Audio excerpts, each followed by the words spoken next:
Tuhan kita boleh ada di tempat ini bersama-sama dengan oma-oma yang ada, dan terima kasih Bu Miska yang sudah memperbolehkan kami untuk boleh berkunjung dan juga pelayanan tempat ini.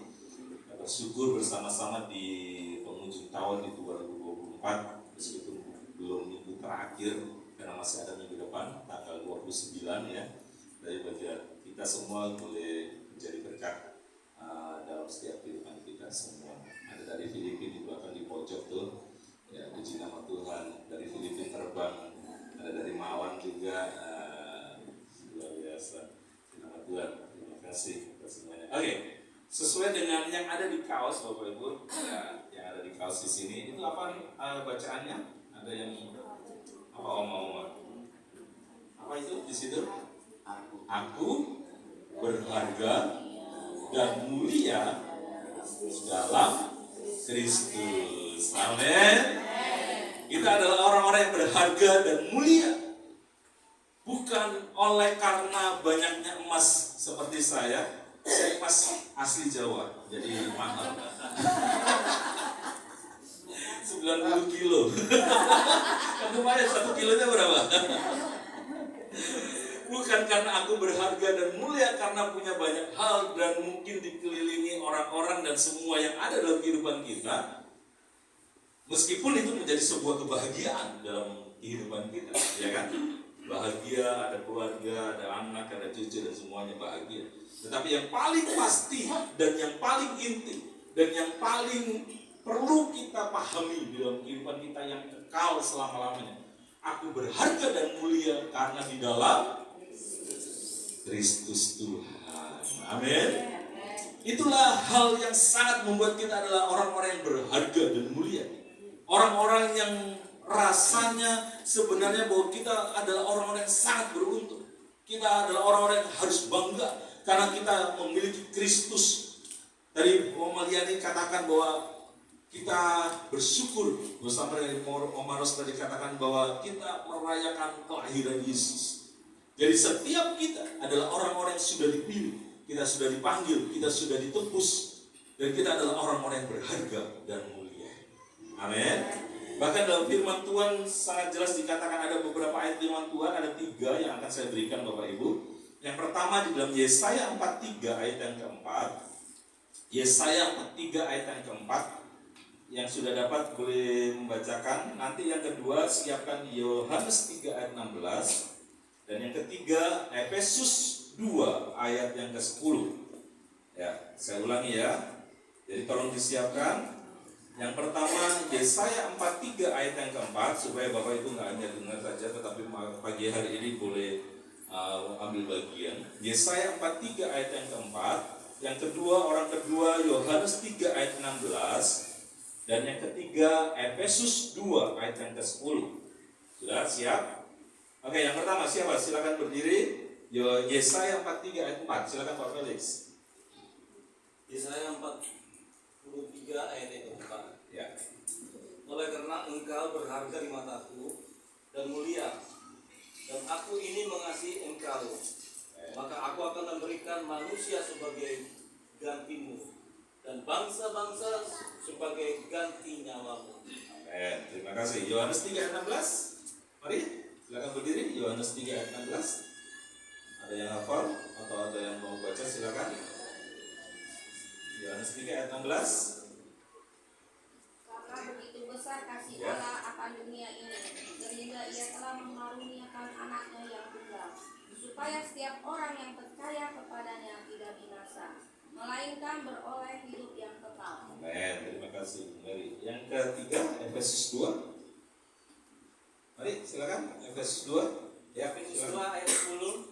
Karena kita ini buatan Allah, ciptakan dalam Kristus Yesus untuk melakukan pekerjaan baik yang dipersiapkan Allah sebelumnya. Ia mau supaya kita hidup di dalamnya. Amin. Terima kasih Stephen. Ya. Bapak Ibu Saudara yang dikasih Tuhan, omong-omong yang diberkati Tuhan, saya percaya 3 ayat ini akan membuat kita yakin bahwa kita adalah orang-orang berharga dan mulia. Ya. Di dalam Yesaya tadi dikatakan dengan jelas, engkau berharga di mataku dan mulia, dan aku ini mengasihi engkau. Makanya di dalam Yohanes 3 ayat 16, dia memberikan anaknya yang tunggal, sehingga Yesus lahir ke dunia. Yesus lahir tidak hanya lahir, tetapi sampai mati di atas kayu salib untuk menebus dosa-dosa kita. Dan akhirnya di dalam Efesus 2 ayat yang ke-10 tadi ini sangat dinyatakan bahwa kita adalah buatan Allah. Ada sebuah tujuan pada waktu Tuhan memanggil kita, pada waktu Tuhan menjadikan kita berharga dan mulia. Ada sebuah tujuan dikatakan di situ untuk melakukan pekerjaan baik yang dipersiapkan Allah sebelumnya. Nah, oke. Dari ketiga ayat ini, maka saya rangkumkan menjadi 3 poin. Di dalam kehidupan kita di hari Natal atau di momen-momen Desember ini, di ibadah kita pagi hari ini, dengan ayat-ayat ini, dengan tema aku berharga dan mulia, maka bagaimana kita menyikapi untuk kita tetap menjadi orang-orang yang terus tahu dan paham bahwa kita adalah orang-orang yang berharga dan mulia. Mari katakan dulu sebelum saya sebutkan poin-poinnya kepada orang kanan kiri, kok berharga loh. Tahu nggak mulia? Lebih dari emas mulia. Amin. Nah, oleh karena itu, karena kita adalah orang yang berharga dan mulia di dalam Kristus, maka yang pertama mulai setiap hari hidup dengan iman. Amin. Mulai setiap hari kehidupan kita dengan iman. Pak, saya orang Kristen. Pak, saya berdoa. Iya. Tetapi apakah hidup kita dimulai dengan iman? Artinya begini. Iman itu adalah suatu kepercayaan kita kepada Kristus. Benar? Iman itu adalah kepercayaan kita bahwa janji-janji firman-Nya itu ya dan amin. Ya kan? Kenapa kita harus memahami hal ini? Karena kita adalah orang yang berharga dan mulia. Oleh karena itu setiap hari mari kita jalani hidup kita berdasarkan dengan iman percaya kita. Amin. Kita iman percaya kepada Kristus, kepada Yesus yang telah lahir, Yesus yang menyelamatkan kehidupan kita, bukan karena hal-hal yang lainnya. Jangan dimulai harimu dengan sungut-sungut. Ya, gimana hari ini gitu kan? Ya, hujan lagi gitu kan? Ya, panas lagi. Maunya apa sih? Gitu kan? Ya, gitu kan? Ya, aduh ngerentek gitu. Itu bahasa apa ngerentek? Bahasa Jawa itu. Tulangnya ini gitu kan? Udah mulai enggak ini. Tetapi mari mulai dengan iman, artinya terima kasih Tuhan buat hari ini. Amin. Terima kasih Tuhan buat anugerah-Mu. Terima kasih Tuhan buat nafas yang Kau berikan pagi hari ini. Itu kan iman. Iya kan? Biasanya apa pagi hari kalau berdoa? Iya, kalau pagi hari berdoa gimana? Singkat, apa yang didoakan gitu?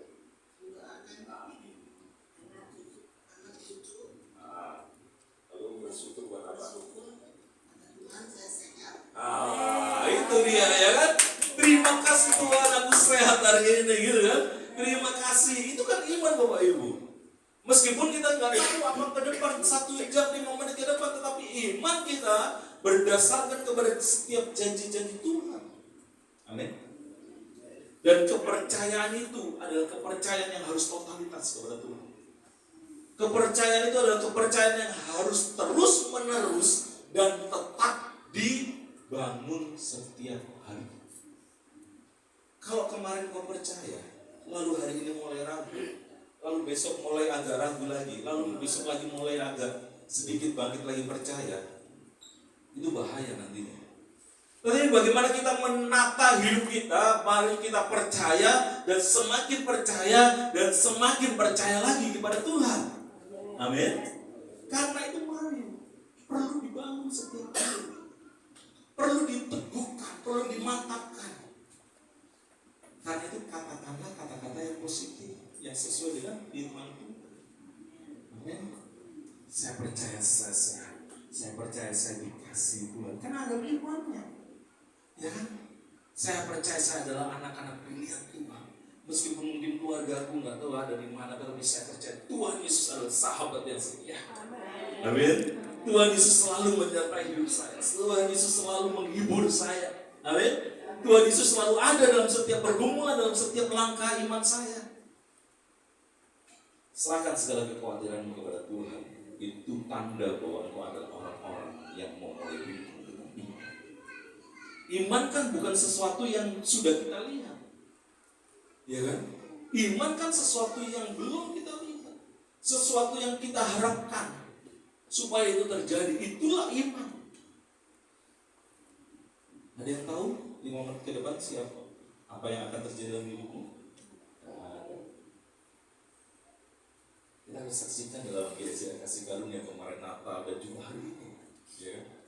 Kita nggak tahu apa yang akan terjadi, tetapi kita punya rencana dan Tuhan campur tangan dengan apa yang sudah kita percaya. Tuhan kirimkan orang-orang yang luar biasa yang bersama-sama boleh melayani bersama-sama dengan kita. Nggak hanya cukup kita terkagum dengan Natal kemarin, tetapi saat pagi hari ini bisa kita terkagum. Tuhan ada di dalam hidup kita.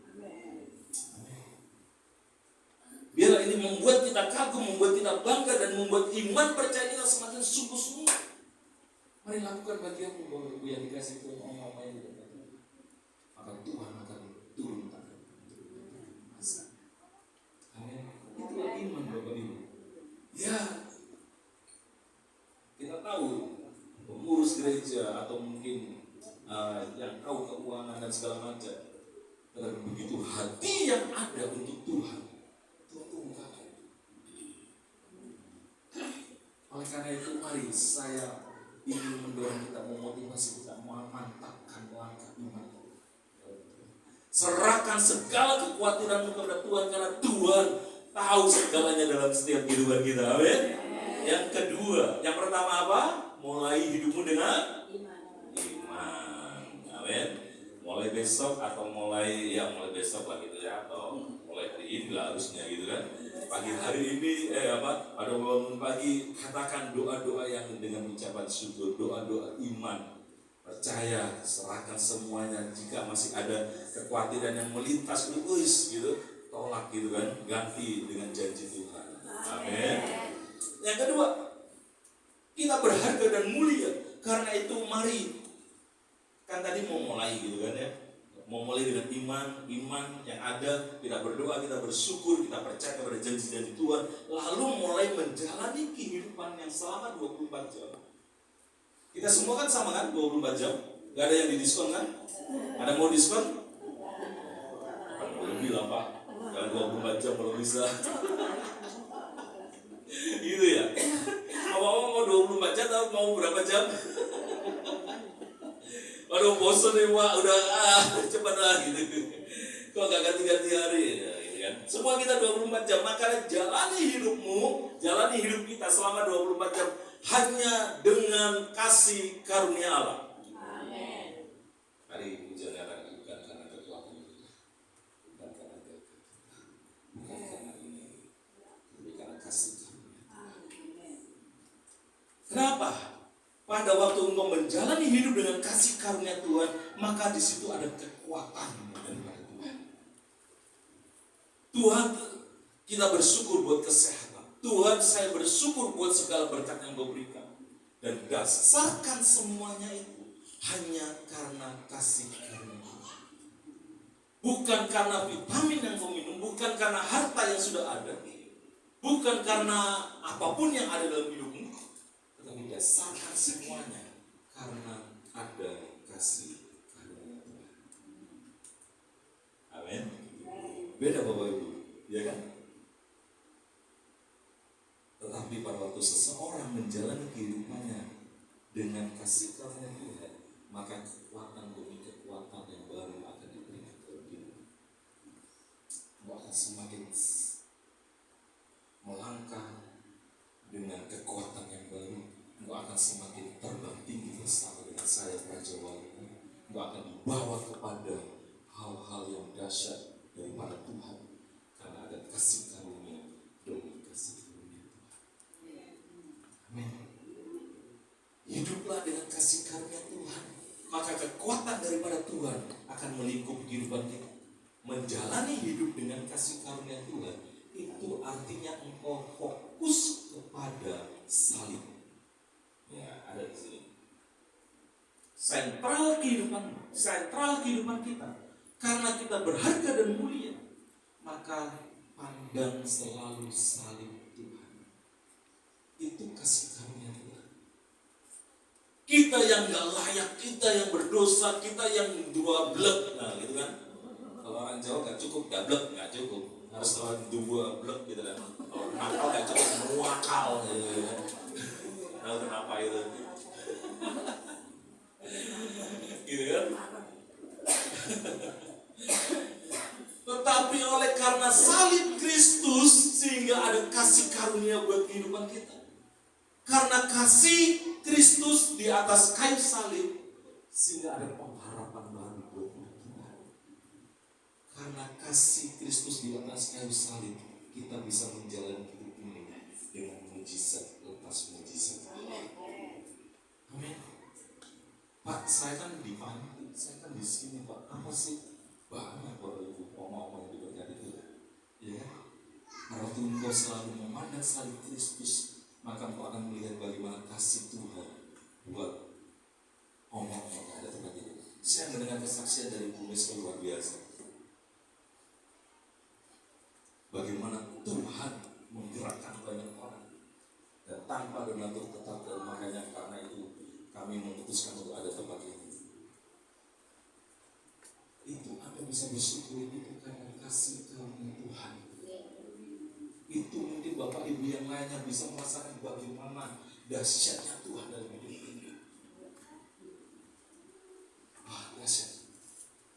Pendeta Misko nanti akan bersaksian di sini dan sedikit saja saya sampaikan. Beliau bukan mau mulai ini karena sudah ada pekerjaan Bapak Ibu.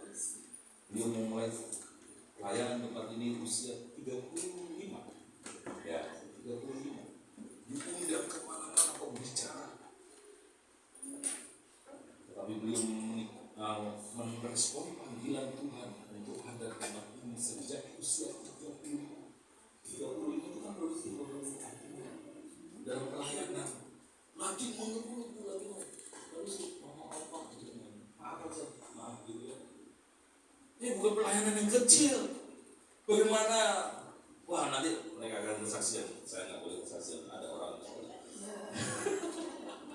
Jadi jangan pulang dulu. Nggak mungkin pulang dulu. Gitu ya. Saya begitu mendengar beliau bersaksi, wah. Itulah kalau kita ada di dalam kasih karunia Allah. Itu kalau kita ada memandang salib Kristus, karena di atas salib itu dikatakan telah selesai. Anda percaya bahwa pergumulanmu telah selesai? Amin. Anda percaya bahwa apa yang sedang kau doakan telah selesai?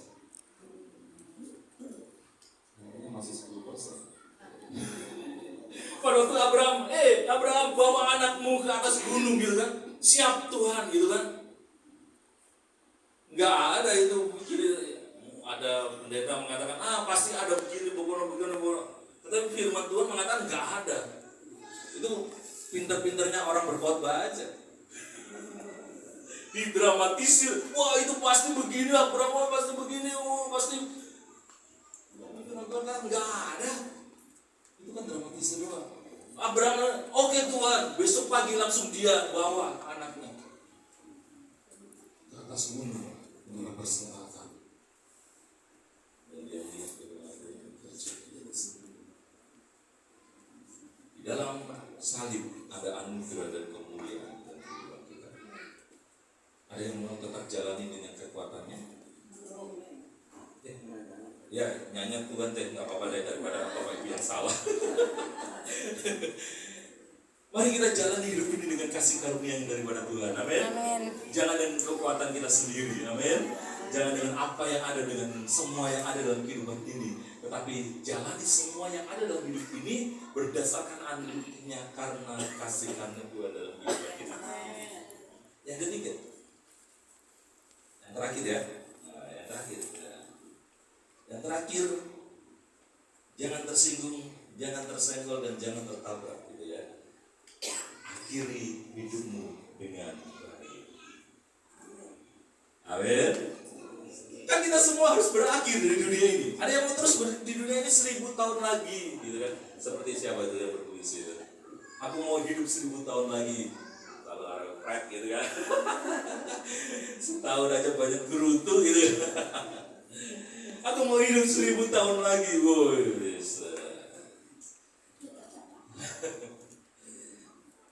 ini sudah dimulai dengan iman, dijalani dengan kasih karunia Allah, karena untuk segala sesuatu yang sudah dipersiapkan oleh Allah. Kan firman-Nya tadi sudah saya bacakan, kan nggak mungkin saya ulas lagi gitu ya. Ini sudah di poin-poinnya. Lalu bagaimana semuanya tergenapi dalam kehidupan kita, bahwa kita mau mengakhiri pertandingan kita dengan baik seperti Rasul Paulus katakan. Ya, ini bukan sesuatu hal yang tabu.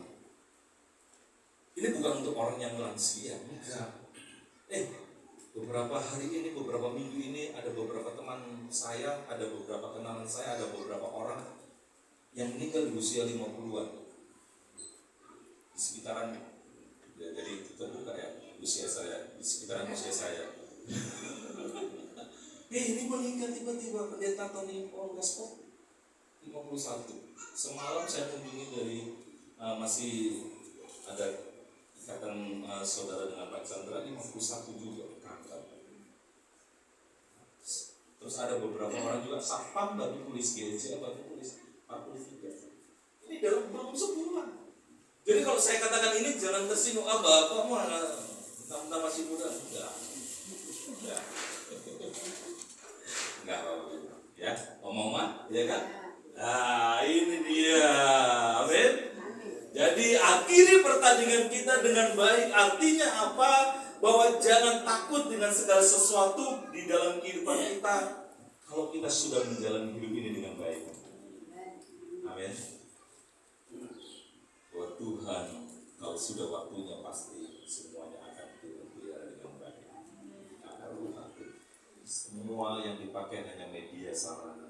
Dari bagaimana kita selesai sampai akhir dengan baik. Itu yang jadi masalah. Ya kan? Itu yang jadi masalah. Bagaimana kita tetap setia beribadah. Bagaimana tetap kita setia berdoa. Bagaimana kita tetap setia bersyukur kepada Tuhan. Tuhan pakai hidupku mengenapi apa yang Kau rencanakan. Amin. Dalam setiap kita ada panggilan. Dalam setiap Anda ada yang harus digenapi. Suami istri pun kadang-kadang berbeda. Yuk. Nah, jadi genapi apa yang Tuhan rencanakan dalam hidupmu. Kalau pelari Bapak Ibu, garis finisnya tahu di sana. Ya kan? Semua menuju sana. Tetapi kalau Anda dan saya Bapak Ibu yang dikasih Tuhan, kita tahu bahwa hidup kita akan mencapai garis akhir, tetapi nggak tahu garis akhirnya sampai di mana. Itu yang jadi masalah. Kalau misalnya pelari garis akhirnya di situ, dia pasti akan semakin berlari cepat. Tetapi kadang-kadang orang Kristen karena nggak tahu garis akhirnya, santai dulu lah Pak, ntar aja. Biar dia duluan aja. Biar duluan aja. Please dong Bapak Ibu yang dikasih Tuhan, udah mau akhir di 2024. Apa yang kau akan doakan untuk tahun 2025, ya? Semakin semangat, semakin menyala-nyala dalam Tuhan. Sehingga kapanpun akhirnya kita siap dan kita menerima mahkota yang kekal. Amin. Mari Bapak Ibu yang dikasih Tuhan, mulai renungan pagi hari ini. Kita berharga dan mulia di dalam Kristus. Biar itu terus kita maknai dengan kelahiran Yesus yang selalu ada di dalam kehidupan kita. Amin. Tuhan Yesus